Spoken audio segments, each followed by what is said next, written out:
I am really pleased to bring Gregg Smith to the forefront in order to introduce our next guest. Gregg is the chair of the Cybersecurity Association of Maryland. And again, it just couldn't have been a better relationship working with CAMI in putting together this event. So thank you, Gregg. Really, really appreciate it. So I'll turn it over to you. Thanks so much, Mike. And, we are honored to be a part of this. When we think about the supply chain in agriculture and cybersecurity, it can be a really frightening event. And I think that you guys bringing this to the forefront to our ecosystem is really important. And as Mike said, my name is Gregg Smith. I am the chairman of CAMI, as well as the CEO of a edge data protection company called Attila Security. And on behalf of all of CAMI, thank you so much. We represent just under 600 companies throughout the state of Maryland.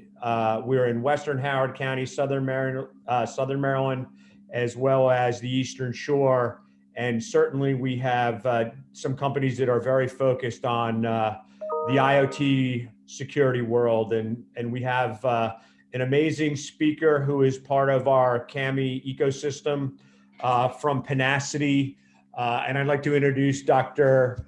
Timothy, or Tim Schilbach, who is the CEO and, as he likes to say, the chief hacker of Penacity, which is a company that was formed in 2016 after Tim spent 26 years of his time in the service of his country with the Army, and spent a lot of time in that period as an intel and cybersecurity authority, creating all kinds of innovative tools to protect our country. And Tim, first off, I want to say, thank you so much for your service, but more importantly, thank you for taking those skills that you learned in the military and then bringing them out to everyone else. So I can't thank you enough for that. And I'm certainly excited to hear you speak again, because you are a true expert in cybersecurity. So Tim, I'd like to turn it over to you. And again, thanks so much. Thank you very much, Gregg. We're really honored to be here and a part of the symposium today with agriculture.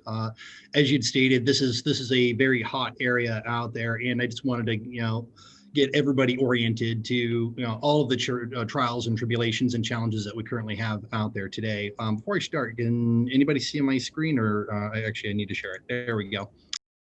As Gregg stated, my name is Dr. Timothy Shelbach. I'm with a company called Penacity, LLC. I've got a very deep history with cybersecurity, starting way off in the early 1990s. I did some exploratory engineering, I should say, and ended up in the U.S. military over that. So it's a pretty interesting story out there. But what we're really here to do today is, number one, we'll talk a little bit about ourselves, and we'll talk a little bit into the agenda and the problems that we're going to be going over here in just a few minutes.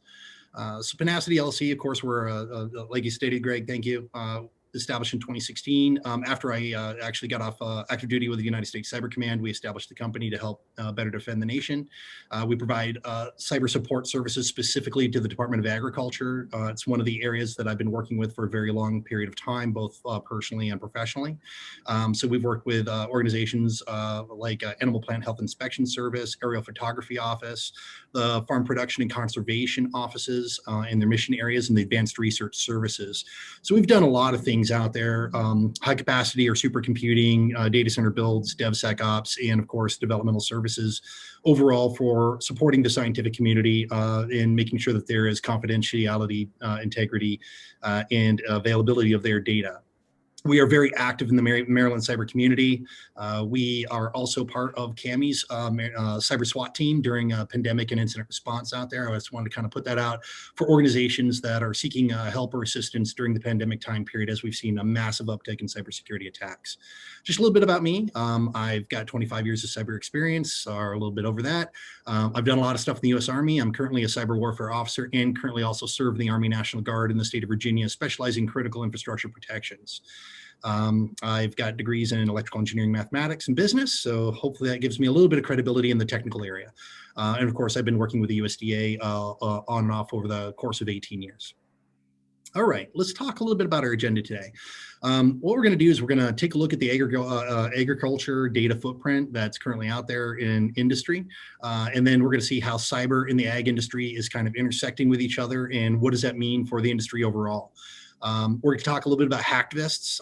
I've spent a little bit of time as both a black hat and a white hat in the cyber community, meaning I've done good things, I've done bad things.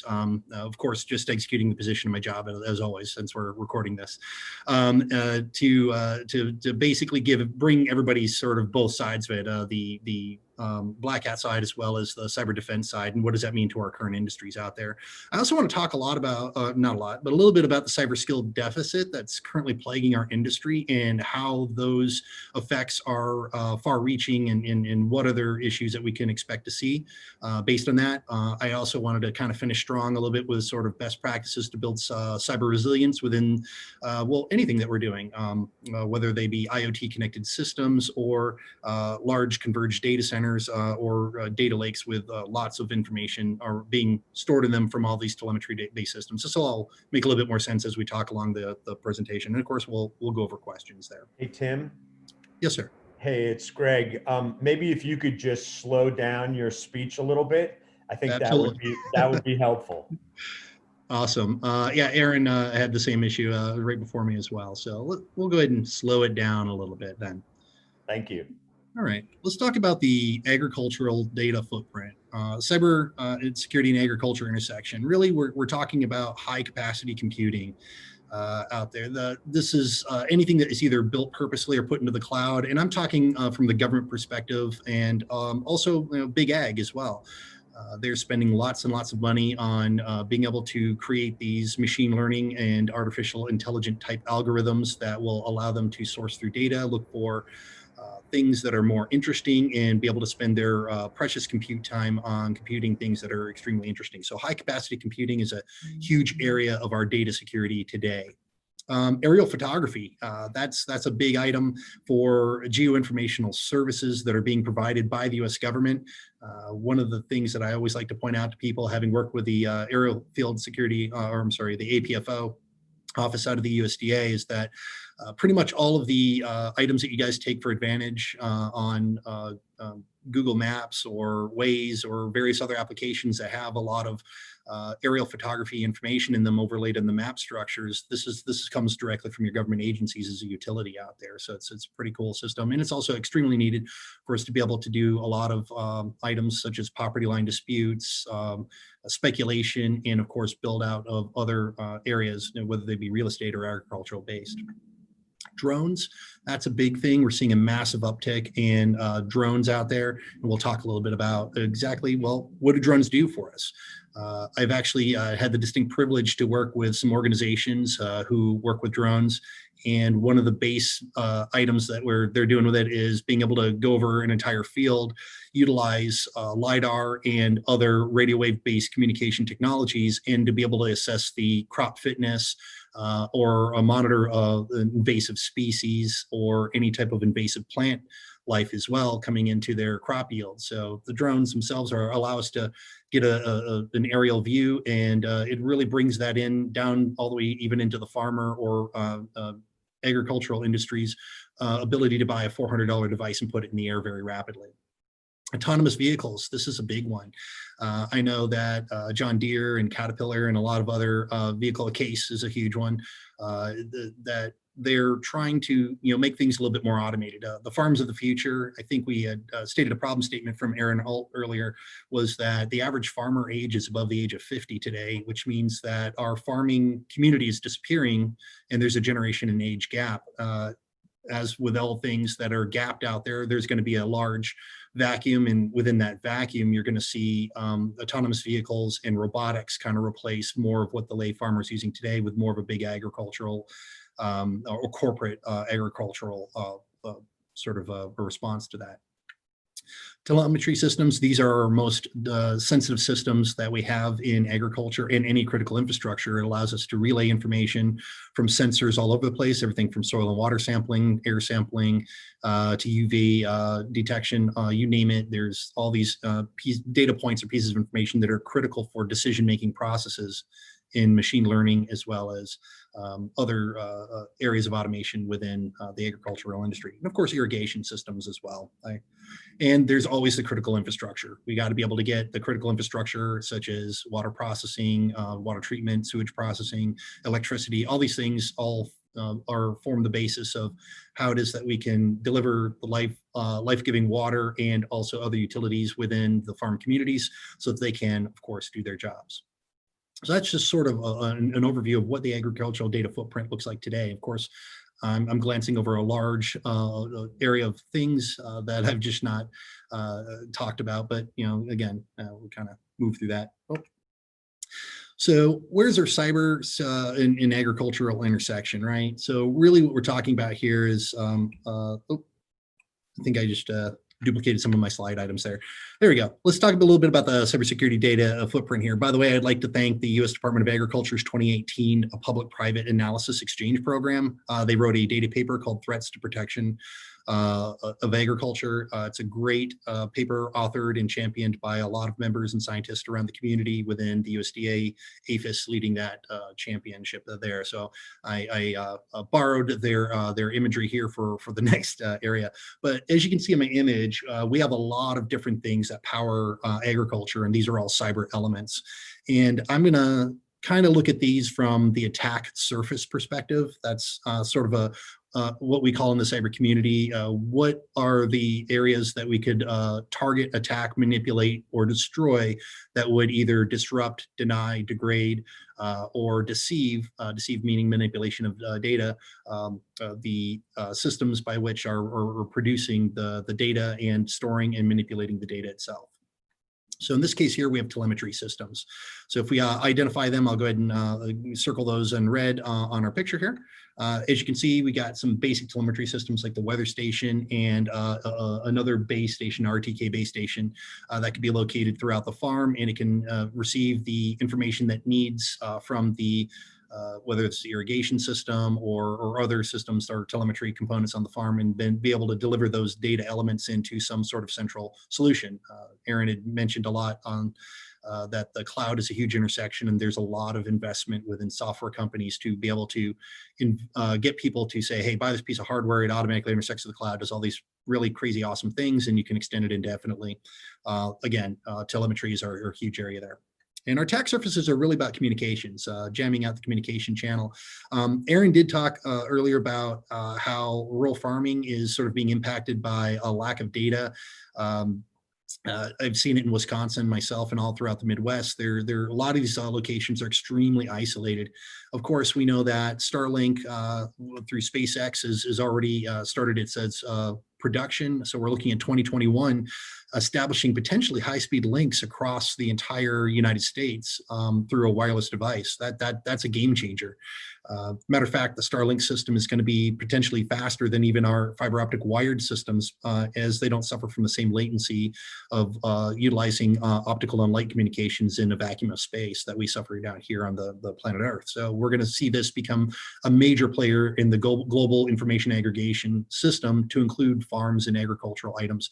These are going to allow things that just have not been able to be done before out in the field that had to survive very low and slow based systems, which also means that every potential item could be addressed on the internet and could be open to attack by threat actors. And that's definitely a potential problem. So we also have our communications, there's communication satellites. We have GPS as well. GPS is a service that's being delivered from a multitude of satellites within orbit. It operates on a very low frequency, and it operates on a very low, it's very easy to jam is what I'm trying to say. You could spoof GPS coordinates, which could throw drones or it could throw autonomous vehicles off, as they mostly utilize these sensory platforms to be able to understand where they're at in relative position to other things on the planet Earth. So GPS is another attack surface for us. Next, we got the back office. The back office is really all the equipment that culminates all the area that allows us to aggregate the data, work on the data, and of course, interface with those machines through the human-machine interfaces located in our, of course, back office. And social media, that's a new one there. This is playing a lot of action within the cyber community right now, because as threat actors compromise systems and they want to blackmail people into paying ransoms, they will, of course, push your data or in any type of items that may be sensitive in nature, or threaten to push it out in social media to either discredit or to harm an organization, and of course get them to pay money under extortion-based purposes. So this is a huge area. A lot of people don't really look at social media as an attack vector for cybersecurity, but within the agricultural or other industry spaces, but it's played a huge role, at least in making things extremely public and hurting and businesses and reputations out there. So let's talk a little bit about precision agriculture, right? What are all the things that are coming to bear and creating all this data and then sending this data back to these data aggregation points, these cloud services and machine learning algorithms? Well, we have the in situ monitoring and data collection systems. These are things like precision soil sampling, proximal soil sensors, electromagnetic mapping, so EMI, LiDAR, things like that from drones, soil moisture sensors, and near infrared reflectance spectroscopy. There we go, spectroscopy. Sorry, I was didn't practice my notes really well before I led into that. Also, we have farm equipment. We talked a little bit about how automation is starting to kind of bring things into play, as well as remote sensing technologies. That's, again, our telemetry systems. Machine learning is what's aggregating that data into the cloud and looking for interesting data points, utilizing cluster analysis. So things that are extremely alike, we want to maybe look for in a specific data set, and things that are extremely unalike, or anomalies or outliers, we want to look in another data set and scrutinize those. So cluster groups that come together are like data, and then unlike data, of course, out there. Decision support systems. This I think ties into machine learning because the telemetry sends the data to some sort of aggregation point. The data is then sifted through by some sort of automation or application, which could be machine learning. And at some point, the output from that information is going to need to be read into the system, and a decision is going to have to be made. So if we take a look at our critical infrastructure today, we note that pipes, valves, sensors are very critical to the operation of near automation of a lot of our electrical subsystems and electrical distribution systems, or water, sewage, piping, you name it, all our critical utilities that we use today. Those decision systems receive telemetry and information, and they turn valves, or they open and close things, or allow a failover to occur in an automated fashion. So if the decision support system gets bad information, bad things can ensue and occur. And there's been a lot of cyber attacks throughout the last 20 to 30 years. And even some faux pas of just updating software has caused explosions in industrial control systems or harm to critical infrastructure. And livestock production. With us having less and less land and more need, and of course the industry becoming a lower and lower margin system, we're turning to more scientific type principles to be able to breed our livestock. Where should we put them? Grazing patterns, stuff like that. All those things kind of come into how cyber and the ag industry are working together in lockstep. So let's talk a little bit about cyber attack scenarios potentially against our critical infrastructures and our agricultural environments. So foreign government and company sensor attacks, this right here is something that's a real potential for maybe a foreign government wanting to do harm to our agricultural industry. Maybe they have a import-export item writing on how well or how bad our industry does. If our industry has been discredited by having tainted food supply or some sort of viral infection in our crops that causes loss of confidence where other nations don't want to buy those things, then that could allow for another nation to step in and deliver in that vacuum, right? Which means less production for U.S. farmers, which means more waste and potential loss of money in industry. The item here that is irrefutable is that most of the unmanned aerial surveillance or UAS based systems are primarily foreign, and their cloud services are also primarily foreign. And a lot of foreign governments require potentially the building of backdoors so that the government can gain access to the data on that, mostly in the eastern area of the world, but we do see it in other places. And we also see nation-state owned companies that come in direct conflict with nation-state ideals, which means that if they come in conflict, the nation-state readjusts those, meaning that the nation-state then controls the company to do what they want. So in this case here, that means that if their data resides in your data set resides in their location, that means that you could potentially fall victim to data meddling, right? So discrediting of your data. Or they could put a data set in favor of their data, right? So that's another potential of data integrity issues that we could see out there. Compromise of critical locations. If we have specific areas that we're trying to use for conservation, or there are certain things that we're quietly observing within the agricultural community, mostly for scientific research purposes, like invasive species or viral infection within crops, we probably don't want to be able to publicize those things before the scientists have had their time to be able to determine if there's a threat to the ecosystem and what those threats would be. If you could imagine the panic that could occur from a misused data set or something being pushed out onto social media, could cause a lot of damage to farmers' crop production and, of course, our capabilities here in the United States. Manipulation of data sets. I think we kind of covered that, identifying disease or viral outbreaks inaccurately, or playing things down so that those viruses or diseases do affect other ecosystems and cause collapse, which then somebody else could step in and profit from that out there. We can cause consumer fear in the sector, of course, and we could also compromise autonomous vehicles through the meddling of data. Again, the GPS coordinates or other data sets that you may program into a tractor once you've driven it around the entire farm could be manipulated and offsetted mathematically, which would cause it to, run through your barn or run over your livestock and do some very big damage. You got, several tons of equipment running around in an autonomous fashion. They are prone to an attack out there. Bad software updates could damage the precision agriculture. So, I mean, a lot of these things are based on extreme tolerances, down to a lot of items to the right of the decimal place of variation. And so variation in data set could cause, again, things like farm equipment to run amok, or water systems to produce not enough water or too much water to drown, or automated pesticide or herbicide-based distribution could also be detrimental to crop yields as well. So these are all potential issues for attack surfaces that we see here in the cyber industry today. So let's talk a little bit about hacktivists. Of course, anybody who can see my screen here can see, hey, who are we going to talk about?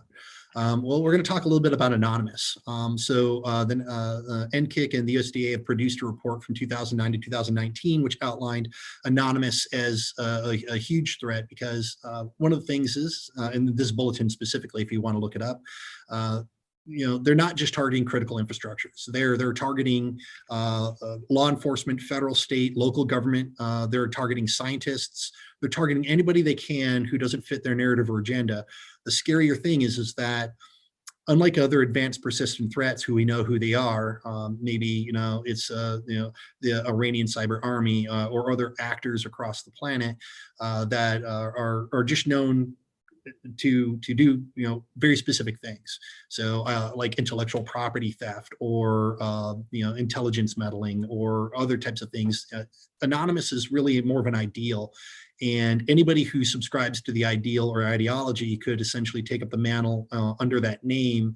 That's why they call it anonymous. There's no command and control, and really anybody who is inspired by their philosophies can use their name to put forth their social agenda in any way that they see fit. So this makes them extremely hard to combat in the cyberspaces. It also makes it extremely hard to predict what type of cyber weapons or exploitation or even vantage points and accesses that they may have, which would lead defenders to be able to create a competent defense against these organizations. So again, this is a huge threat for us.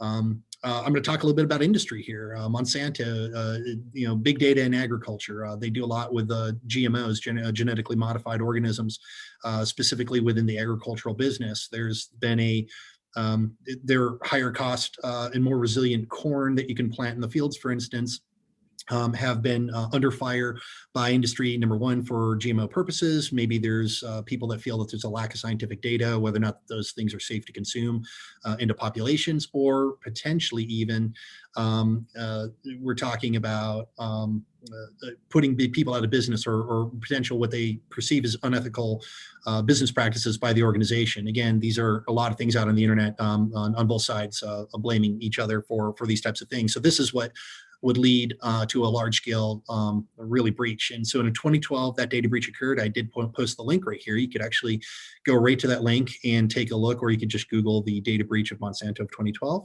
And you could take a look at all the data that the anonymous sources had uploaded onto the internet that still persists to this day. The fact that I can still access this data source and this information and still potentially damage this organization or compromise things or further target other people involved in the process. Maybe it's supply chain and distribution. Maybe it's farmers themselves to pressure them not to utilize these products, right? If I could reduce the consumerism of the product, then the organization that caters to the consumer could go to business. So this is a very effective way for Anonymous to control this organization by fear. So what did Monsanto really do about it? Well, they went on the offensive is what they did. And I'm not talking about hacking other people, but what I'm talking about is they created a cyber intelligence group and sort of pioneered an area now that we kind of take for granted as cyber threat analysis. So cyber threat analysts are a critical staple in cybersecurity, and of course, even in government operations for cybersecurity, whether it's Department of Homeland Security, FBI, the intelligence community, or the U.S. military. Intelligence plays a huge role in understanding what our adversary is going to do, how they're going to approach, what type of armaments or weapons they may possess. And that allows me as an chief information officer, or maybe a chief information security officer, to mount a competent defense with my security operations centers to counter these threats. And this has been something that the industry has started to do, gain insights into how the adversary is targeting them systematically, understanding how the adversary works, and then going ahead and creating strategies within their enterprise to combat these things so that the things like the 2012 data breaches don't occur again. So let's talk a little bit about the skills deficit out there in cyber. So right now we have a problem. We have a global cyber skill gap right now of around 4 million cyber skills. If you take a look, the Asia Pacific Rim, that's the majority there. In the US, we're about 561,000, a little over 500,000 cybersecurity jobs that do exist today that don't have a qualified candidate. And I believe the number in Maryland, last time I checked with the Department of Labor and Ken McCready, it was roughly around 28 to 30,000 about a year and a half ago. I'm sure that skill gap has increased due to our industry growth, especially here in the state of Maryland, growing very, very rapidly. So we can see that APAC is leading the world in the skills gaps. And of course, we are in a very precarious position, and I've seen this firsthand in the cyber industries, and nobody's immune to it. No corporation, no government agency is immune to this. The fact that we don't have people to fill the thought leadership and critical positions at the very top, and then now we're promoting people that have greener skill sets into more senior level positions who have less experience or wisdom within the cyber realm, are now making decisions with bad information, because again, they didn't create those foundational requisite skill sets. It's one thing to go get a PhD in cybersecurity. It's another thing to have the experience in understanding and seeing what a cyber attack looks like, and understanding how to respond and what tools and things to use to respond effectively with. I could create a book all day long and create a lot of strategic book knowledge, but a lot of us people in cyber or any other field, I think, use our guts a lot to kind of lead us to the next thing, and our intuition to be able to guide us to make good decisions. And of course, that wisdom is the thing that's a foundational piece that's currently missing in our cyber field today in key senior positions. retirement of our baby boomers and our senior level people are occurring each and every year, which means our deficits, our demand goes up because more jobs being created, and our deficits go up again because we have critical people leaving, and they're the top people with the most strategic 30, 40, 50 years of experience within these fields. So this is a huge and detrimental issue to us. Tools are not a silver bullet. You can't just go out there and buy the latest version of CrowdStrike, Carbon Black, or Palo Alto firewalls or Cisco gear in any way, shape, or form and just install that and forget about it. All these things need to be layered defenses, defense in depth. And there's a lot of tools out there that do good stuff, but you have to care and feed for them. And if you don't implement them and tweak their data sets and tune them properly, just like any other tool that needs calibration, it's going to fall out of calibration and, of course, be an ineffective, expensive tool in your arsenal that is not forwarding or preventing cyber attacks. And currently, the cyber professionals don't understand critical infrastructure protection. That is the big thing I've come up against. I'm a critical infrastructure protection specialist, and I've got a lot of training with the International Society of Automation, Department of Homeland Security, the US military. I went to very special courses to gain these things. And there's not really an educational vector in academia today that really allows us to gain the understanding of the skill sets here. How we solve problems in industrial control systems, because it's what we call operational technologies. We value that system being up and running over any type of malware infection or cyber attack. If you can think about it, you can't just shut down a nuclear plant. Nuclear fission still occurs, which means that shutting down the plant and all of its available systems could cause a nuclear meltdown or worse, right? So life and limb is in play here. So IT, which is what most people are taught, information technology, revolves around integrity and security of the organization and cutting off access whenever those things are violated. We can't do that, unfortunately, in operational technology. And our agricultural sector is part of that critical infrastructure and operational technology realm. So I wanted to really kind of carve out the distinctions there for everybody. All right, so cybercrime is on the rise. Yep, okay, there we go. We're going to, yes. Tim, before you go on to the next slide, we do have a couple questions, and I thought one was sure. Let's go for it. Particularly timely, and this question comes from Andy. It's if you had to prioritize all the threat vectors and time attention is limited, where should growers focus first and why?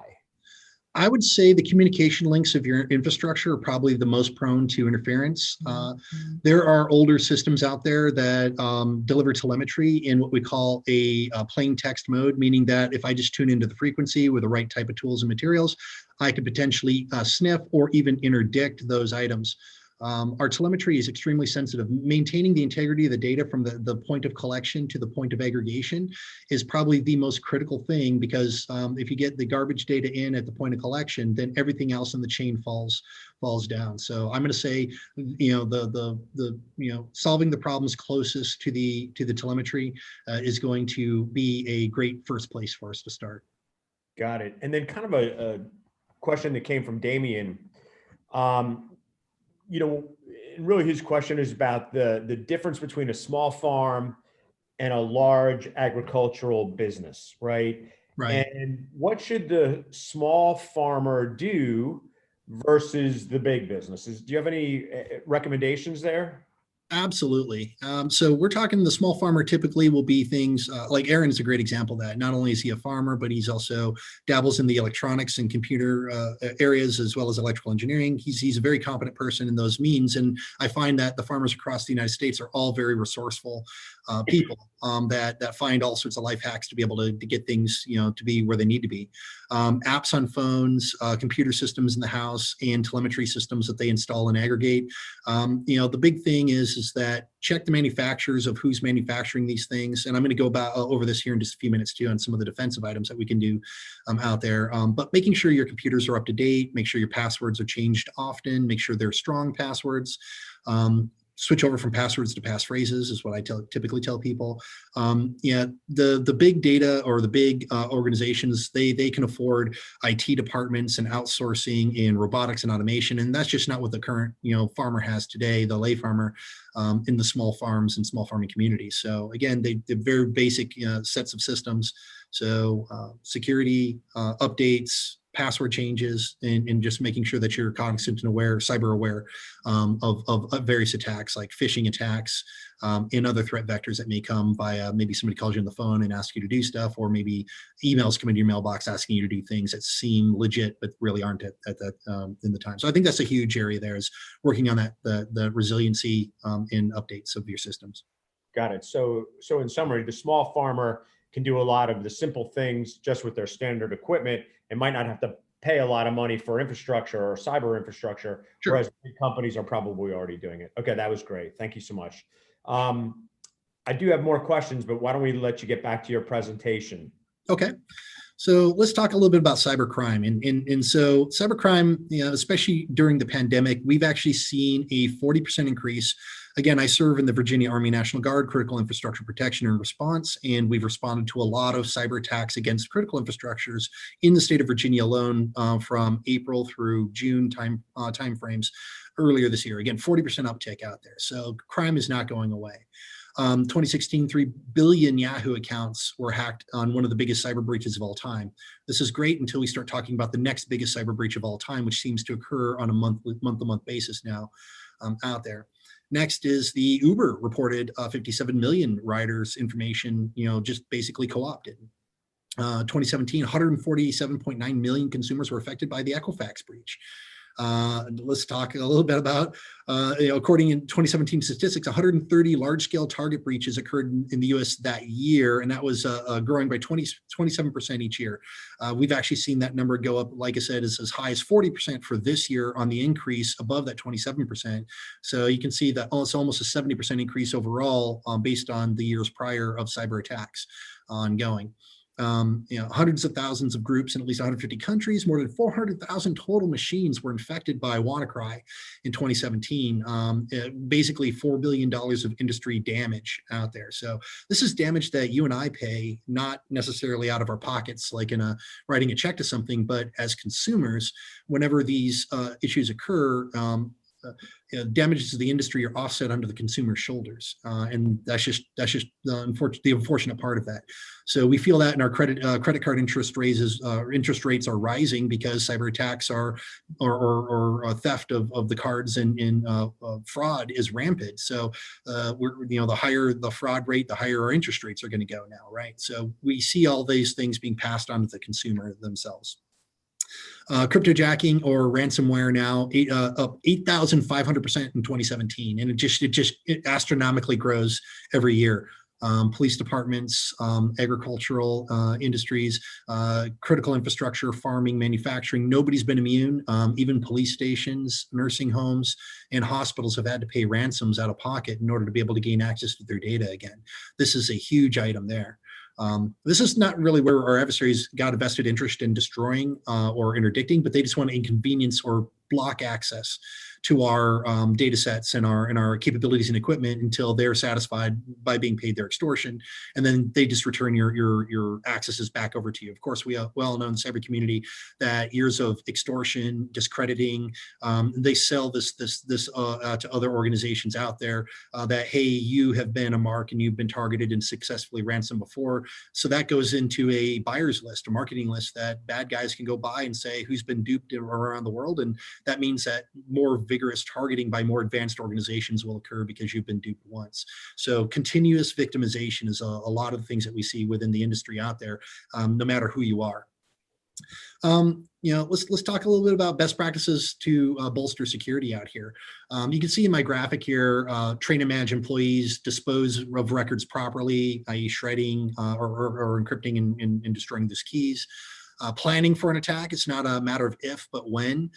Check your records and simplify. That basically check the integrity of the data and also simplify your processes and procedures. This is my inner Six Sigma coming out here, going, okay, if this process could be leaned out, what are the things that we can reduce to reduce our risks, our exposures, and also increase efficiencies and reduce expenses, right? So that's really what we're talking about there. And maintain on-site and online security, because the cloud is ubiquitous, meaning that my business and many other businesses out there rely on a lot of cloud services, Office 365 or G Suite or various other items. Then they don't have a lot of brick and mortar infrastructure. Today, I see entire offices that just have a wireless router and a switch and a bunch of laptops and workstations. They don't have any servers or any of these other things on site anymore.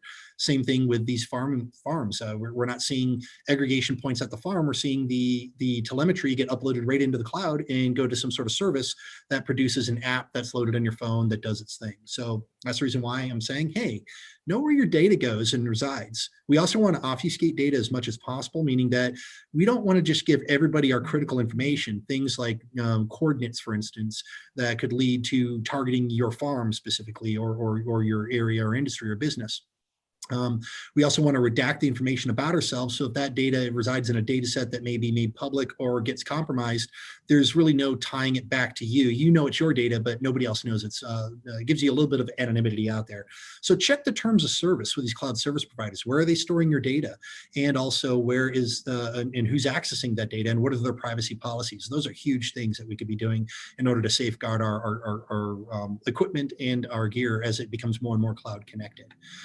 Ensure the data is encrypted. I think we went over this a little earlier in transit. This is, I think, my number one priority is making sure it's from the time the data is derived to the time that the data arrives at its aggregation point. This is definitely a key component for us.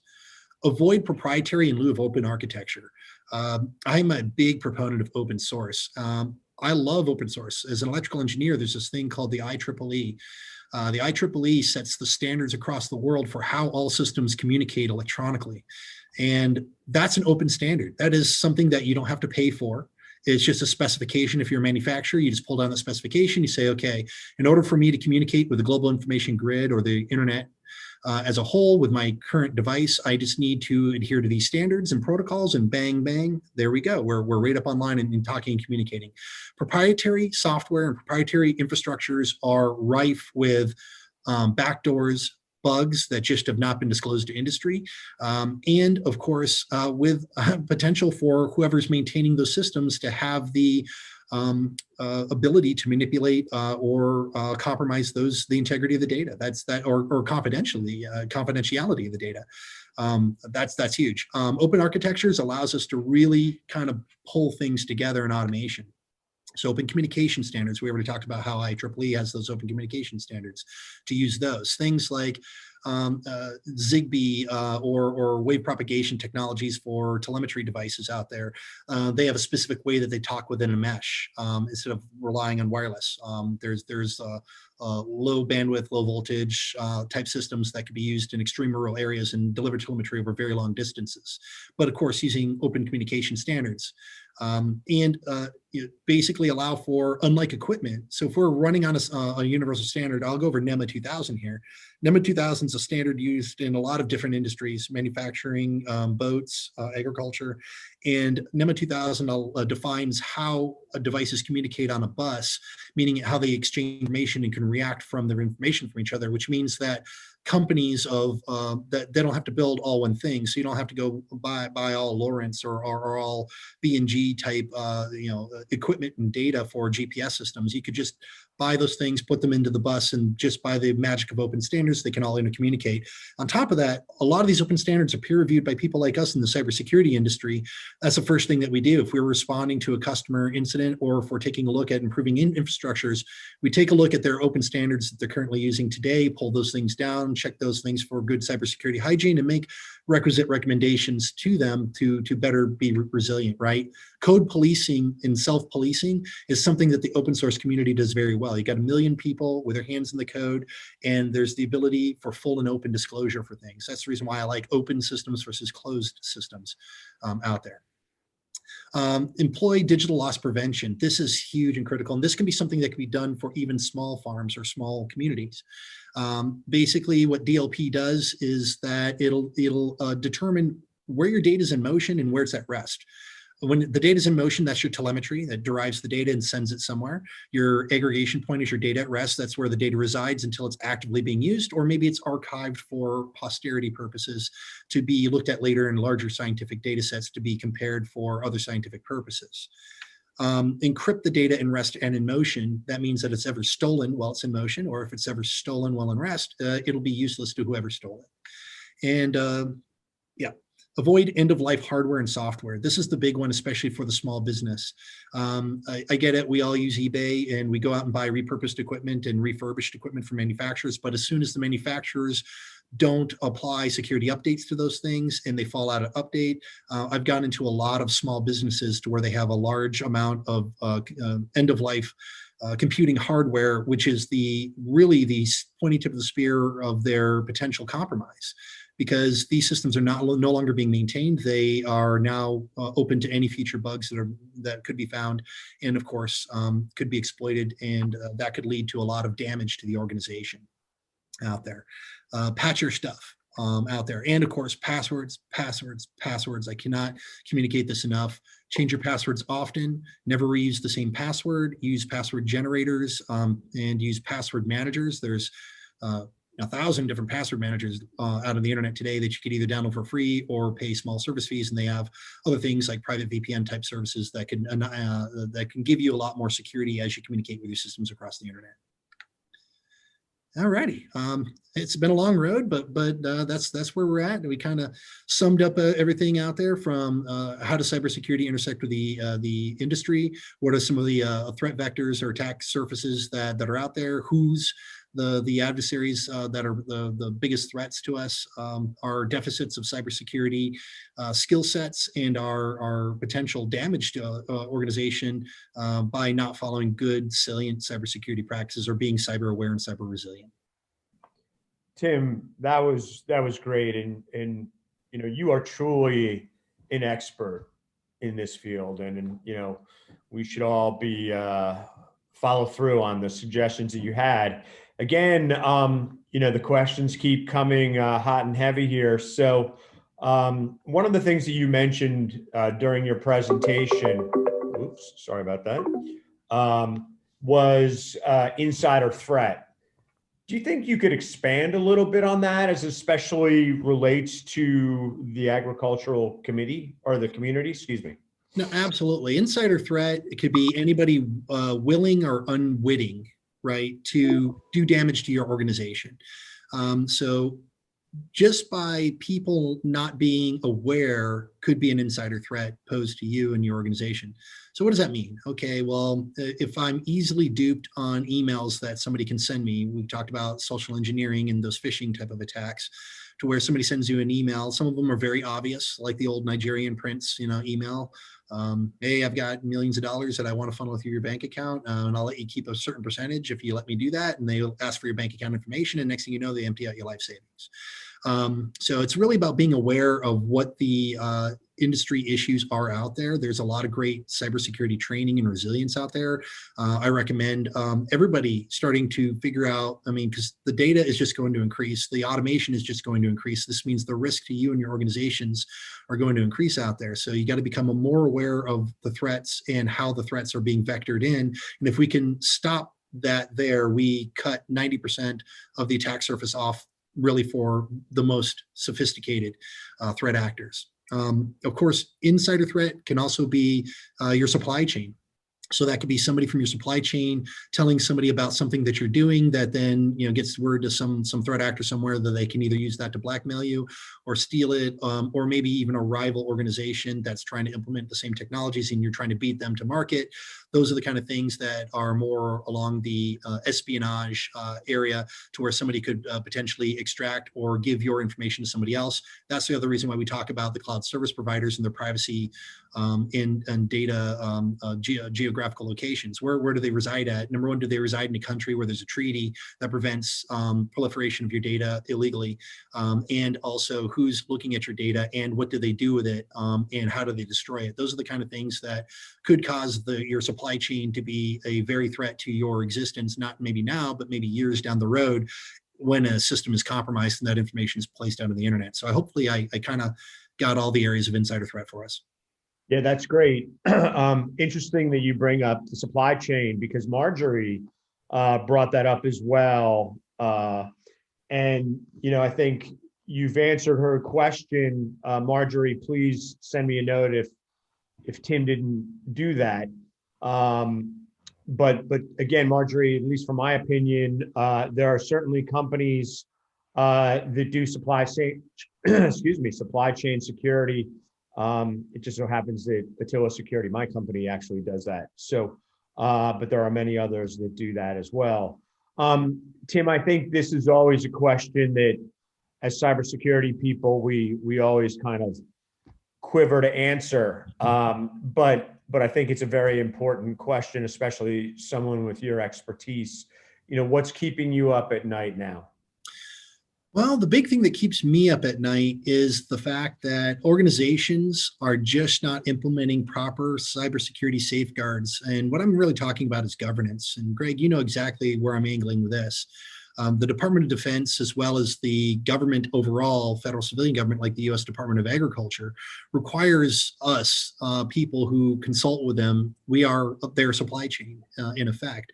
And if our organizations are being levied, we are actually being levied with more and more responsibility from the federal government, which means that we're responsible for storing their data or the data that we derive on their behalf. That information could be garnered by a threat actor or other people and be used in a manner that is not congruent with its original purpose, right? So I think organizations, bad cybersecurity hygiene, mostly out of ignorance, is our biggest thing plaguing the cybersecurity industry. If everybody could just follow a couple of very basic tenets of security and incorporate that into their business and be disciplined to be able to follow those tenets of security. And there's not a lot of them. I mean, NIST 800-171, which is a big one for supply chain security, as required by Congress of any government contractor, defense contractor, is a huge area for anybody to download those frameworks and start to follow. Or even something like the processing card industry, PCI, based compliances are of the utmost basic cybersecurity hygiene compliances. And 90% of any incidents that we've ever responded to, or any company that's been quote unquote hacked or ransomed, have all come in through one of those various areas that we talked about. Mostly it's due to bad cybersecurity hygiene, or somebody has the same password over and over again. Password reuse is a big one. And also, how do you monitor the cloud? Like, if you have Office 365, how are you monitoring when somebody's trying to brute force the website unbeknownst to you? You don't have sensors there. You don't have a cybersecurity team monitoring those types of things. There are technologies and things that you can do to be able to integrate into your cloud service provider to be able to understand when you are under a cyber attack. And I think the other thing too is organizations who employ cybersecurity in more of a theater aspect, meaning that they buy a bunch of stuff, they spend a lot of money, but they don't really put the time into resourcing it properly, putting the proper people, consultants, external sources or internal sources behind it. And there's a lack of executive buy-off because, you know, the executives don't want to follow the same thing everybody else is doing because it's an inconvenience or slows the business down a little bit. So those are the critical areas that I feel that really keep me awake at night, are just organizations not implementing good cybersecurity hygiene practices that lead to them being more vulnerable in the world today. Yeah, that's great. Tim, do you have any parting shots? Last minute things? Absolutely. I just wanted to, number one, thank Cyber Association of Maryland and everybody that has been very supportive and invited us to come out and speak and impart our knowledge out there. If there's anything that anybody ever needs, of course, there's my shameless plug for ourselves. You can always reach me at my Shelbach at penacity.us, or you can just reach out via LinkedIn. We're out here to serve the community. We serve our government, we serve our businesses, and we all work together in lockstep with our other cyber businesses within the field of Maryland. There's such a lack of cyber ability here and everywhere, really. So there's more than enough room for everybody to play in the same space. So thank you very much for allowing me to come in here and impart me some of the items that we've discovered and we've learned with our interactions with the agricultural community and industry, mostly government facing. Thank you very much. Tim, again, that was just awesome. I can't thank you enough for participating today. And Mike, on behalf of CAMI, the Cybersecurity Association of Maryland, thank you so much for partnering with us. Again, as I mentioned at the start, this is a great event, really timely, and we all need to do better to protect some of these really critical pieces of our life. So thank you again. Yeah, well, thank you, Greg and Tim. Really appreciate it. You know, from the agriculture community's perspective, I don't know that we have as many attendees from the ag community as we do from the cyber community. And I think in large measure that that speaks to the fact that as the cyber community steps up and begins to provide solutions to some of these issues in ag, the big challenge is obviously the adoption rate within the ag community. And so I think that's something we're going to have to begin to address together. And it's going to be other events like this. We may need to sort of develop some kind of roadshow that gets us in front of, the local farm bureaus, the state farm bureau, and in order to get this message out. But I think going back to Aaron's presentation, it's about simplification. If you do anything that adds more work to what a farmer's already got to do, he's not going to do it. So again, where that balance is, we've got to figure out. And I think getting this conversation going has been really helpful. So thank you. Thank you. Thank you, Mike, for having us.